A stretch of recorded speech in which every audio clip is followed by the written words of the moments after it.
பிலிப்பியர் 2ஆம் அதிகாரம். Book of Philippians chapter 2. Cordless இருக்கா? கொடுப்பா கொடு. 14, 15, 16. Please read from verses 14 to verses 16. நான் வீணாக ஓடினதும் வீணாக பிரயாசப்பட்டதும் இல்லை என்கிற மகிழ்ச்சி கிறிஸ்துவின் நாளில் எனக்கு உண்டாயிருப்பதற்கு ஜீவ வசனத்தை பிடித்து கொண்டு உலகத்திலே சுடர்கரை போல பிரகாசிக்கிற நீங்கள் கோணலும் மாறுபாடான சந்ததியின் நடுவிலே குற்றமற்றவர்களும் கபடமற்றவர்களும் தேவனுடைய மாசற்ற பிள்ளைகளாய் இருக்கும்படிக்கு எல்லாவற்றையும் முறுமுறுப்பில்லாமல் தர்க்கிப்பில்லாமலும் செய்யுங்கள். உங்களுடைய ஃப்ரெண்ட்ஸ், சமுதாயம், இந்த உலகம், இதுக்கெல்லாம் தொகுப்பாக இங்கே ஒரு பேர் கொடுக்கப்பட்டிருக்கிறது. Your friends, your society and everything together, a combination of everything, is a name has been given in this verse. என்ன பேரு? What is that verse? இப்போ நம்ம படிச்ச அந்த 3 வசனத்துல உங்களுடைய ரட்சிக்கப்படாத ஃப்ரெண்ட்ஸுக்கும் இந்த பூமி இந்த சமுதாயத்துக்கு ஒரு பேர் கொடுக்கப்பட்டிருக்கிறது. A name is given for your unsaved friends and for the people of this earth. என்னது? கோணலும் மாறுபாடான சந்ததி. A crooked and a perverse nation. அப்ப அந்த கோணலும் மாறுபாடான சந்ததின்னு சொன்னா என்ன அர்த்தம்? What is the meaning of the crooked and perverse nation? மனசு கெட்டு போச்சு. The mind is defiled. தேவன் விரும்புகிறதை செய்ய மாட்டாங்க. They do not do what the Lord desires. ஈஸியா போய் சொல்லுவாங்க. They will very bluntly speak lies. ஈஸியா தப்பு பண்ணிட்டு தப்பை என்ஜாய் பண்ணிட்டு அதை ஷேர் பண்ணிட்டு இருப்பாங்க. They will bluntly make mistakes and share the experience of that mistake. நம்ம அவங்களை திருத்த போனா நம்மளை கிண்டல் பண்ணுவாங்க. When we go to correct them, they will criticize us. நம்ம அவங்கள மாதிரி மாறாவிட்டா நம்மையே கிண்டல் பண்ணுவாங்க. If we do not become like them, they will instead criticize us. அதான் கோணலும் மாறுபாடான சந்ததி. And that is a perverse and crooked nation. அப்ப அவங்க மத்தியில நாம் சுடர்களை போல பிரகாசிக்க வேண்டும். And in the midst of them we must shine as lights. அதற்கு என்ன பண்ணணும்? For this what must we do? சுடர்களை போல பிரகாசிக்க வேண்டும் என்றால் ஜீவ வசனத்தை பிடித்துக் கொள்ள வேண்டும். If we have to shine as a light in the world, we have to catch hold of the living word of God. அப்போ அதனுடைய அர்த்தம் என்ன தெரியுமா? நீங்க உங்க சமுதாயத்துல சபையில சாட்சிகள் இருக்கணும்னா வசனத்தை பிடிப்பது ரொம்ப முக்கியம். If you have to be a witness in your church and in your society, you will have to catch hold the word of God. Daily Bible படிக்கிறீங்களா? Are you reading the Bible daily? Minimum 1 chapter படிக்கணும் நீங்க. You have to read at least 1 chapter. இப்படி இல்லனா நீங்க வசனத்தை பிடிக்க முடியாதுன்னா வசனம் தெரியல. If it is not so, you are not able to catch hold of the word, or else you do not know the word. எனக்கு ஒரு 50 வசனம் மனப்பாடமா தெரியும் அப்படினு சொல்றேன், கை தூக்குங்க. All those who can say that I know 50 memory verses by heart, please lift your hands. நான் உங்களை சொல்ல மாட்டேன். I will not ask you to recite. இப்போ கை தூக்குறீங்க பாருங்க. சரி, கை தூக்குங்க. நான் கேட்க மாட்டேன், ஆனாலும் கை தூக்குங்க. ஒரு 50 வசனம் மனப்பாடமா தெரியும் அப்படினு சொல்றேன். நீ நிறைய பேர் சண்டே ஸ்கூல்ல படிச்சீங்களே, என்னாச்சு அந்த வசனம் எல்லாம்? Where are the verses that you learned in the Sunday school? 40 வசனம், 50 வசனம், 60 வசனம், 100 வசனம், அப்படி +1 போக அப்படியே நிறைய படிக்கணுமே, எங்க போச்சு? As you graduate until the 11th standard, you will graduate from 40, 50, 60 and 100 verses. நல்லா கை தூங்க. 50. சரி. இப்போ மீதியானவங்க எல்லாம் சீக்கிரமா பைபிளை பழகணும். And the others must practice the word of God. இப்படி பழகாட்டா, இந்த ஜீவ வசனத்தை பிடிக்க பழகாட்டா, அந்த கோணலான மாறுபாடான சந்ததியோடு நீங்களும் சேர்ந்து கோணலாயிடுவீங்க. If you do not practice to catch hold the living word of God, you will become like this perverse and crooked nation. இதெல்லாம் சில கிறிஸ்டியன் டிசிப்ளின்ஸ் கண்டிப்பாக கடைபிடிக்கணும். These are certain Christian disciplinary that we have to ardently steadfast upon. நீங்க குளிக்காட்டா கூட பரவாயில்லை. It is okay if you do not bathe. நீங்க பல்லு விளக்காட்ட கூட பரவாயில்லை. It is okay if you do not brush your teeth. சாப்பிடாட்ட கூட பரவாயில்லை. It's okay if you do not eat. ஆனா பைபிள் படிக்கணும். But it is essential you read the word of God. ஆனா நம்ம அதெல்லாம் பண்ணுவோம், இதை விட்டுருவோம். We will do all that and leave this. ஏனென்றா நம்முடைய ஆத்மாவை பற்றி அறிவு இல்லை நமக்கு. Because we do not have a knowledge about our soul. உடம்பு தான் பெருசாயிட்டே போகுது, ஆத்மா செத்து போகுது, அதை பற்றி கவலையே இல்லை. Our body is inflating, but our soul or our spirit is dead. அப்ப இதுதான் கோணல்.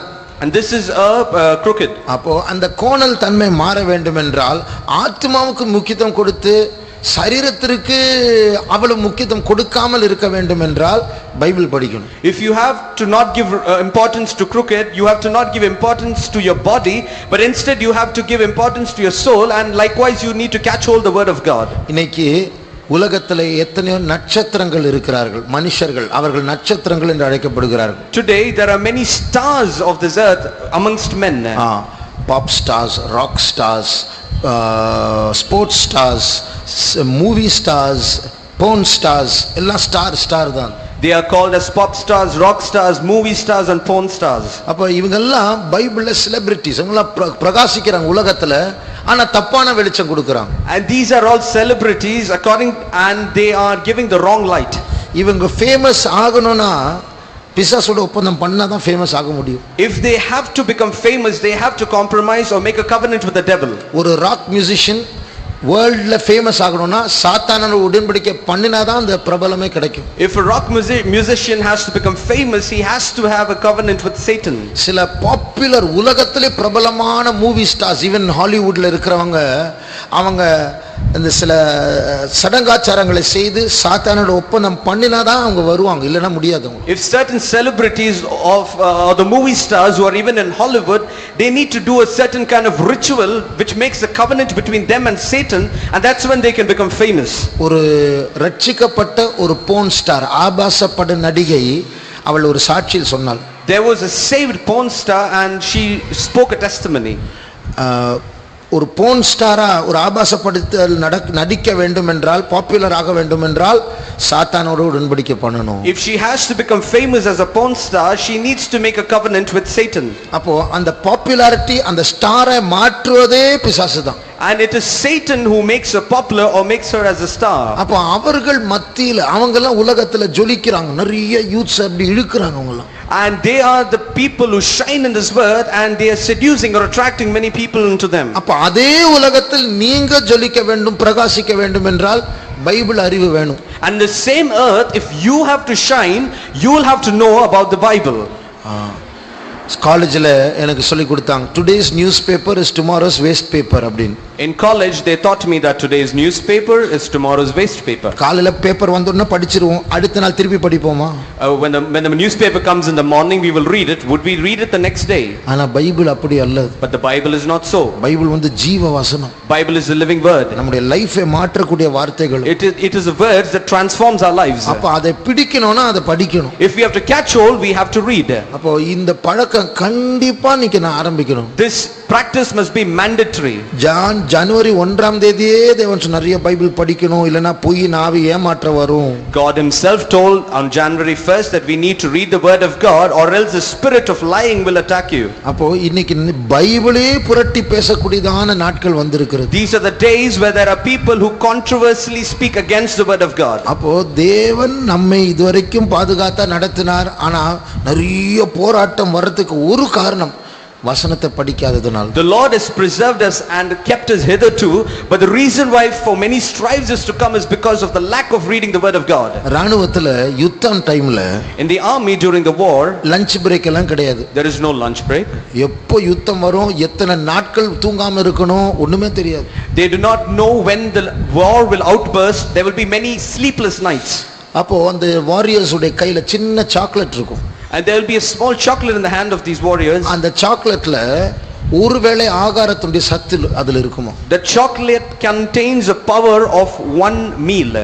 அதை அப்படி சாப்பிடுவாங்க. They'll just take it. அதை வந்து பாக்கெட்ல நிறைய சேர்த்து வைக்கலாம். And they'll keep a bunch of it in their pocket. நாள் கணக்கா நம்ம ஒரே இடத்துல இருக்கலாம், சாப்பிட போகாம இருக்கலாம். For days together they'll be in one place and they would be without food. இது போல தான் தேவன் நமக்கு தருகிற இந்த வார்த்தை, இந்த ஜீவ வசனம் நம்முடைய ஆத்மாவினுடைய சாக்லேட்டா இருக்கு. Likewise the word of God, that is the living word of God, is a chocolate to our soul. நான் ஏற்கனவே சொல்லியிருக்கிறேன், குடுவாஞ்சேரியில் ஒரு விசுவாசி இருக்கிறார். As I've told already, there's a believer in Guduvancheri.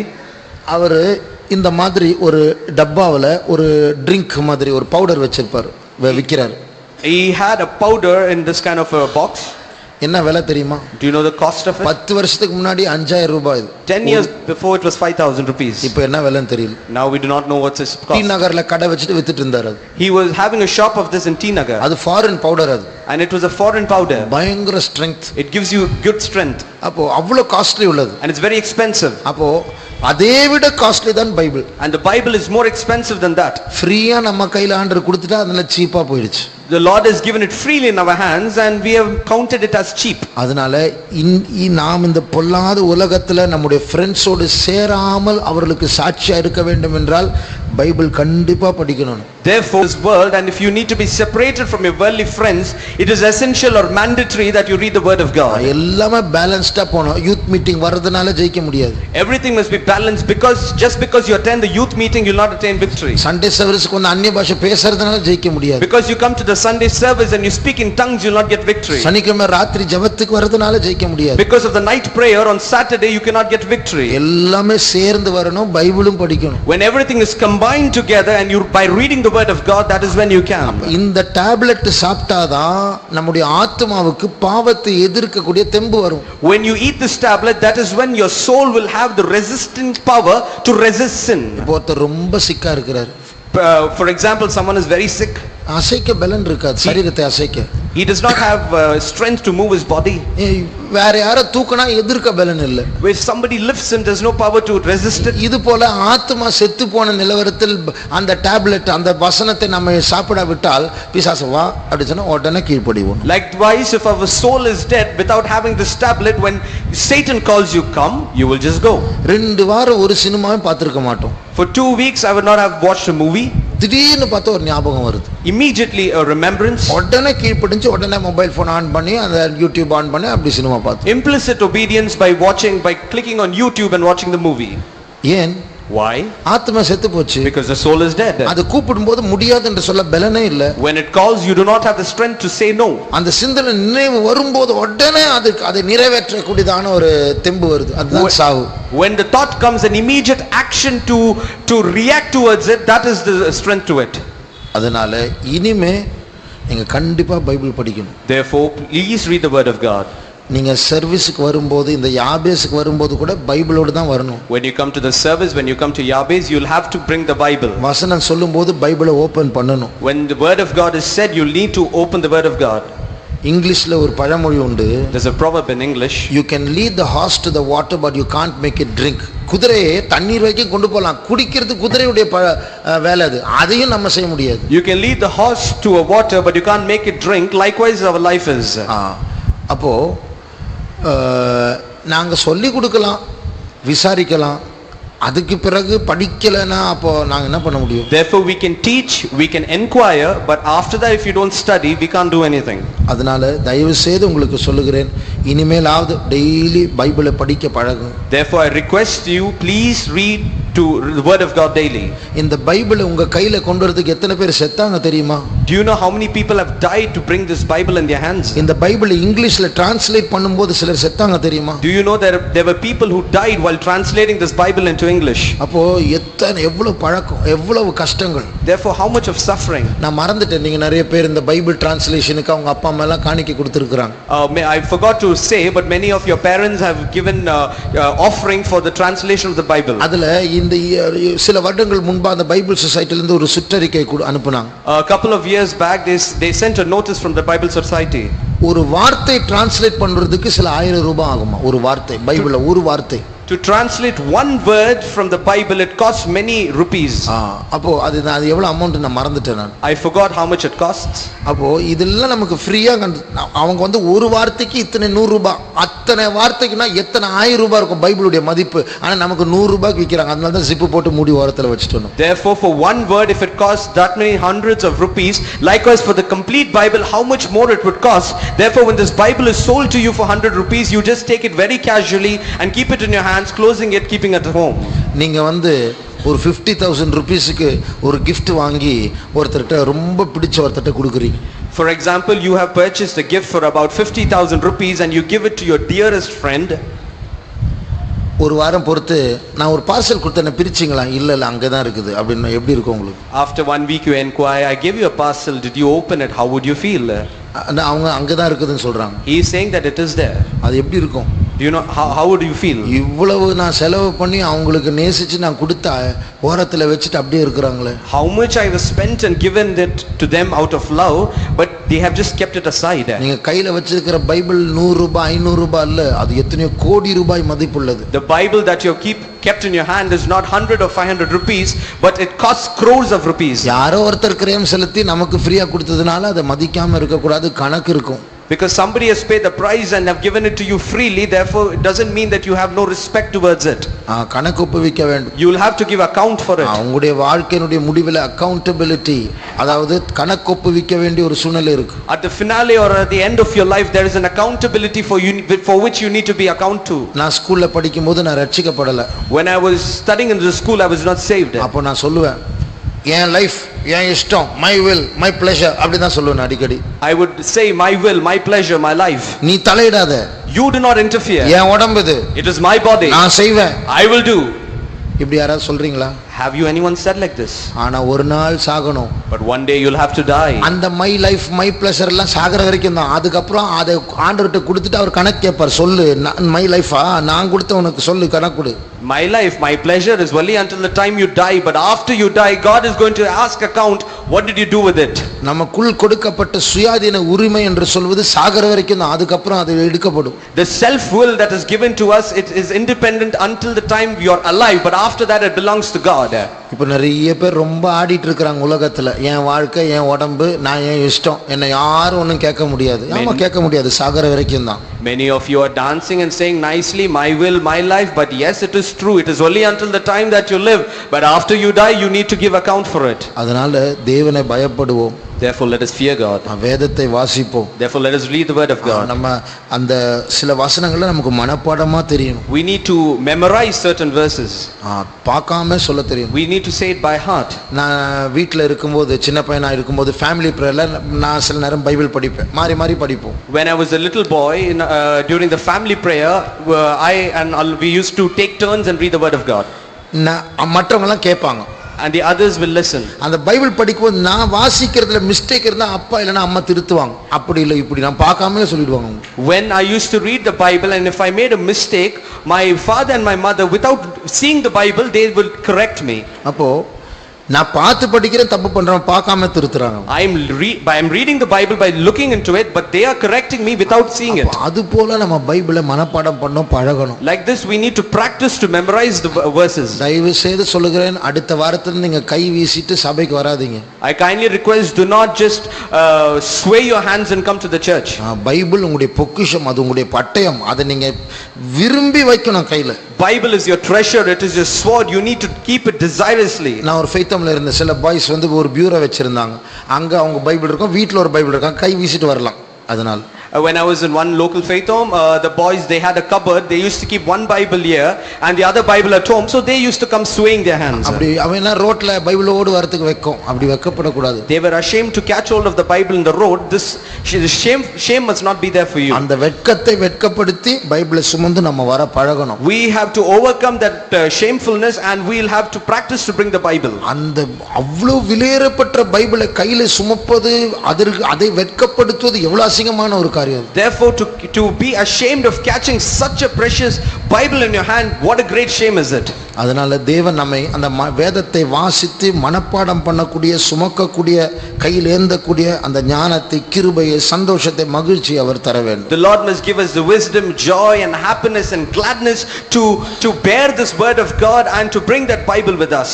நம்முடைய கண்களை மூடுவோம். Let us close our eyes. உங்களில் சிலர் பைபிளை படிச்சு மாச கணக்காகுது. Some of you have, it's been months together you've read the word of God.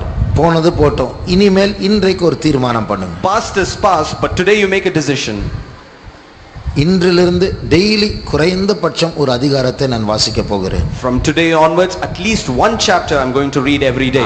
அதன் மேல் எனக்கு ஒரு இன்ட்ரெஸ்ட் வேண்டும். Oh, I need an interest about it. கடமைக்காக நான் வாசிக்கவில்லை, நான் இப்போ யாபேஸ்ல தீர்மானம் செய்கிறதுனால நான் வாசிக்கவில்லை, அதை விரும்பி வாசிக்கிறேன். I'm not reading because of namesake, I'm not reading because I made a decision in Yahweh's meeting, but I'm reading it because I have an interest towards it. அந்த ஜீவ வசனத்தை நான் பிடித்துக்கொண்டு இந்த உலகத்தில் கோணலும் மாறுபாடான சந்ததியின் மத்தியில் நான் சுடரை போல் பிரகாசிக்க வேண்டும்.